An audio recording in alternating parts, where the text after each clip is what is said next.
Okay, so this week I want to cover a few mini headlines in hobby news, and we'll speak on them one by one.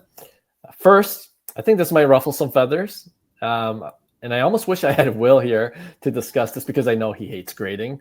But Geoff Wilson, aka Sports Card Investor, he posted on his IG page that he was delighted to receive an email from PSA that he was being upcharged more than $4,000, I believe. Wow. Which meant that one of his cards he submitted received a PSA grade that bumped its value up to probably even six figures, okay, for a 4K plus upcharge. So on one side of the debate, you have those who are absolutely disgusted by PSA, right? And their ability to upcharge for essentially the same service that they provide, whether they grade a dollar card or $100,000 card. But on the other side, like Geoff, he's willing to pay that upcharge. And he actually followed up his initial post by saying this to some of the detractors. Quote, "You guys don't get it? PSA didn't just grade my card. They added $50,000 plus value to it. I am happy to pay them a $4,000 commission, aka upcharge, for doing this. Think of it like betting $50,000 on a hand of blackjack and then tipping the dealer $4K. So, Xiang, where do you stand? Terrible comparison, Geoff. You don't like that, eh? I don't like it because, okay, we've talked about this on the show in previous posts, but like obviously it wasn't $4,000 worth, and anybody sitting on that side, yeah, I am 100% sure, including myself and you, that we'd be happy to pay the $4,000. So. Right. That it's not even about that. Let's all agree that everybody who receives that email would be somewhat pumped. Sure, because you know what it means. Yes, you know what it means. It created enormous value. However, let's go back to, I guess, the slippery slopes, the dangers of what's happening here. You know, and for me, there's two things. One, you're upcharging based on current market values. So if it drops below that value, does that mean you get credit for the loss? So the service value goes down, or is it always whatever at that time and there's no kind of take backs? And then that's my issue. Second is, again, it's so subjective. We've been in a market where the grading doesn't make sense. We've seen it multiple times and I've been a testimony to this, where I've submitted the same card twice and received two whole different grades, all the way ranging from a PSA 7 to a PSA 10. Right. So for me to have that in the hands of PSA and them controlling what they would want to monetize based on grade doesn't necessarily favor or do justice for the card community of what transparency and what we're dealing with. Because if they're receiving commission and they're in charge of that commission, that's the slippery slope I'm talking about. And for me, it's right. It's going back to, okay, what are we paying for in terms of service, right? What are they giving in return, right? And that should be the end of it. What happens in the secondary market should definitely have nothing to do with what service PSA provides, and they should not upcharge.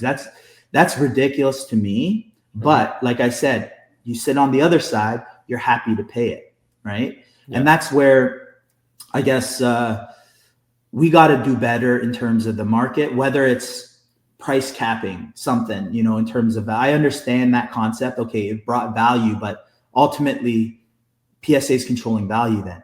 And to me, that's crazy. To me, there has to be some kind of leeway. $4,000 upcharge is ridiculous. That's a lot. And it seems pretty arbitrary to me that's 4K based on, like you said, the current market value, which is also subjective, right? So, if you read some of the comments, some of the solutions, and I'm curious to see what you think. Some of the solutions, like collectors saying, starting in 2026, I'm only submitting to Beckett. because they don't upcharge, right? And if more people do that, I get the point. If more people do that, then PSA will have to be forced to change their behavior and their policies just to compete. The reality of that happening, probably unlikely. You need a lot of people to go to Beckett. I'm on board. If we have a petition, let's go to Beckett.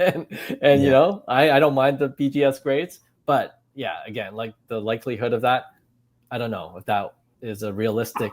I think it can be, because now think about this. If, let's just say I submitted the same card that Geoff submitted, right? And he has a value, $100,000 value on that card or whatever it is. Yeah. Me knowing that, am I going to try submitting PSA, or do I go to Beckett and get somewhat of a similar grade? And will that ROI or that risk be a lot better? Because at the end of the day, what would you as a consumer value a $100,000 card, whether it's a BGS 9.5 compared to PSA 10? I know for me, there's a huge discrepancy in price difference in, like, let's just say sub $1,000 cards on PSA versus BGS. Yeah. But when we're dealing with a $100,000 card, I don't see a big difference between a PSA 10 and the BGS 9.5, especially if they're super rare, right, in terms of pop count. And now we're just looking at it as, okay, does a 50% retraction on a $100,000 card make sense on a BGS 9.5 compared to, a PSA 10? $500, yeah, maybe. You see what I'm saying?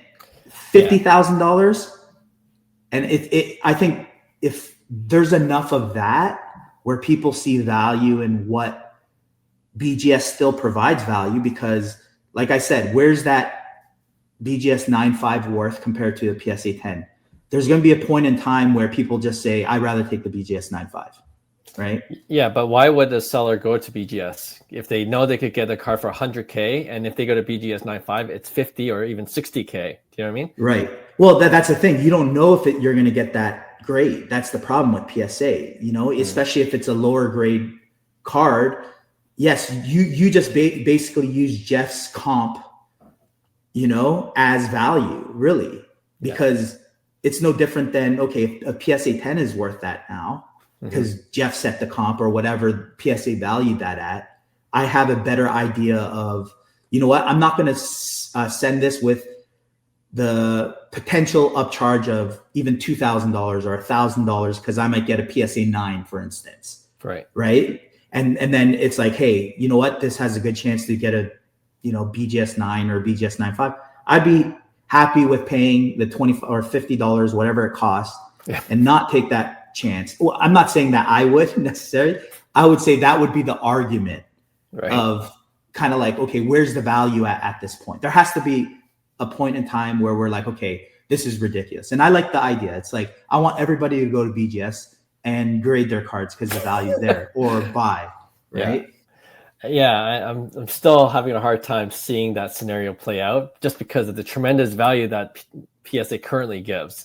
But kind of to your initial point, in terms of it being a lot of it based on current market value, like if you don't sell and it goes down, obviously you're not going to get that money back, that upcharge money back. PSA, there's no policy in place that says we're going to give you 4K back. So I think in the meantime, and I don't know if this is a perfect solution or a solution at all, but I feel like PSA should provide an additional service because they have their eBay account and they have their vaulting service, that they would sell it for a certain amount. If you're going to upcharge 4K, as a collector / investor, the only way it's worth 4K is if you get to, recoup. Liquidate it, exactly, right? So say I'm happy to pay the 4K upcharge, but click of a button, put up on auction, and if it sells for 100K, then take the 4K off that sell. Right, give you like a rebate. Yeah, right. That ain't happening. They're double dipping. Like, that's a double dipper. They make 4K off the grading plus the commission off the sale. I mean, what is the alternative? That's my question, right? Like, just say if I want to keep it, I don't think it should be a 4K upcharge. Do you know what I mean? Like, if I want to it's for my PC, Right. And of course you can't police that or monitor that. Like I could say it's for my PC and then sell it the next day, but have the option. I would be more okay with that if I graded a card at PSA, knew that it's all of a sudden the recent comp for PSA 10 of that card, it's 100K. Click, put an auction. Sure. If I could get 100K back, take the 4K, take your bloody commission, but at least I get 90K back essentially. Yeah. That would definitely keep us happy, the customers, but that's the problem is, would PSA do something like that if their focus is, obviously there's a reason for this. It's going to definitely help top line revenue. So for me, it's like, that's the whole purpose of it. Right. And it's like, would they give these rebates or anything? Maybe not, but I don't see them as a business doing that. From a card collecting perspective, I think it's great. And those are the things that I hope like PSA listens to, is that, hey man, there's another side to this where, collectors are screaming, saying, the grading is not justified. And, and Geoff has I get his side of things, but here's the issue I have with this whole thing too. It's like he has enormous amounts of influence in this space. So for me, it's like, well, you're encouraging this from a top level, and there's so much that can go wrong in terms of controlling the market. And because it's so subjective, you put it all in the hands of PSA of how they control this. And to me, that's the dangers of all of this. It's like, where did this ever come from? We never experienced any type of upcharge over whatever it was, like maybe a few $100, right? But thousands of dollars is insane to justify 4% upcharge or whatever it is, right? So like I said, I just hope that, this provides a path to improvement. And that's what we always hope for. It's like, you hope that someone sees that there are issues within our hobby, and the way our hobby gets better as a whole is, you have equal people that come in and keep big brands like PSA, Fanatics, Topps accountable in terms of how our marketplace actually ends up going. Yeah. And, in a strange way, I don't fault PSA or collectors in doing this. It's a business. If people are willing to pay it, guess what? You're going to take advantage of it. But if consumers are sick and tired of it and there's enough, then you got to show it, right? You got to show it by your buying it. You got to stop submitting. That's the problem. Yeah, exactly, right? Stop. People are like, I hate this. Submit it. Guys, we're talking to ourselves too. You know what I mean? Like, this is the whole point. This is just us, venting, but at the same time experiencing the same thing. And I am guilty. I am the first one to admit I am guilty. We all are. I've submitted multiple times, twice, and one time I get a PSA 7, the next time I get a PSA 10. I hate PSA at one point, but I love them at the same time because they just save my rip. So it's Yeah, I don't know. I don't know if this, as long as the hobby is this hot and growing, this might be our reality until one day, things can change. And we've actually, using PSA as an example, I'm sure there was at some point in our, card collecting history where we didn't think anyone would surpass Beckett, but here we are now. Right. PSA is the king. So things can change quickly. And you just never know what will cause it to change in the other direction. So let us know what you guys think. I'm sure you guys have lots to say about this, but it is an interesting debate to have.